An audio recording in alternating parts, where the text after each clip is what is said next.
നിയമാവർത്തനം പുസ്തകത്തിൽ നിന്നുള്ള വായന. അധ്യായം 27. നിയമങ്ങൾ രേഖപ്പെടുത്തുന്നു. മോശ ഇസ്രായേലിലെ ശ്രേഷ്ഠന്മാരോട് ചേർന്ന് ജനത്തോട് ഇപ്രകാരം കൽപ്പിച്ചു: ഇന്ന് ഞാൻ നിങ്ങൾക്ക് നൽകുന്ന സകല കൽപ്പനകളും പാലിക്കുവിൻ. ജോർദാൻ കടന്ന് നിങ്ങളുടെ ദൈവമായ കർത്താവ് നിങ്ങൾക്ക് തരുന്ന ദേശത്ത് പ്രവേശിക്കുന്ന ദിവസം നിങ്ങൾ വലിയ ശിലകൾ സ്ഥാപിച്ച് അവയ്ക്ക് കുമ്മായം പൂശണം.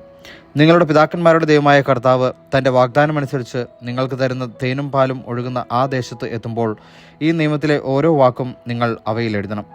നിങ്ങൾ ജോർദാൻ കടന്നു കഴിയുമ്പോൾ ഇന്ന് ഞാൻ നിങ്ങളോട് കൽപ്പിച്ചതനുസരിച്ച് ഈ കല്ലുകൾ ഏബാൽ പർവ്വതത്തിൽ നാട്ടി അവയ്ക്ക് കുമ്മായം പൂശണം.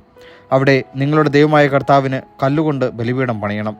അതിന്മേൽ ഇരുമ്പായുധം സ്പർശിക്കരുത്. വെട്ടിമുറിക്കുകയോ ചെത്തിമിനുക്കുകയോ ചെയ്യാത്ത മുഴുവൻ കല്ലുകൾ കൊണ്ടാണ് നിങ്ങളുടെ ദൈവമായ കർത്താവിന് ബലിപീഠം പണിയേണ്ടത്.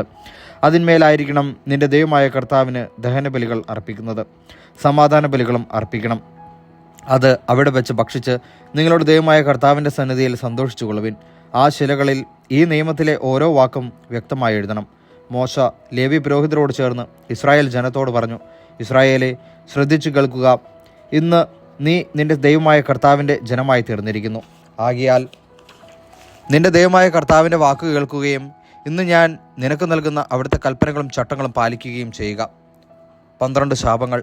അന്ന് തന്നെ മോശ ജനത്തോട് കൽപ്പിച്ചു: നിങ്ങൾ ജോർദാൻ കടന്നു കഴിയുമ്പോൾ ജനത്തെ അനുഗ്രഹിക്കാനായി Simeon, Levi, Judah, Issachar, Joseph, Benjamin എന്നിവർ ഗെരിസിം പർവ്വതത്തിലും, ശപിക്കാനായി Reuben, Gad, Asher, Zebulun, Dan, Naphtali എന്നിവർ ഏബാൽ പർവ്വതത്തിലും നിൽക്കട്ടെ.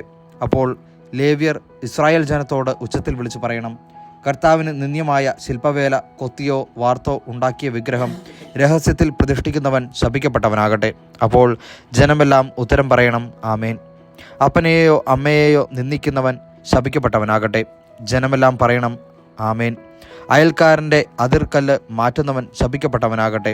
ജനമെല്ലാം പറയണം: ആമേൻ. കുരുടനെ വഴിതെറ്റിക്കുന്നവൻ ശപിക്കപ്പെട്ടവനാകട്ടെ.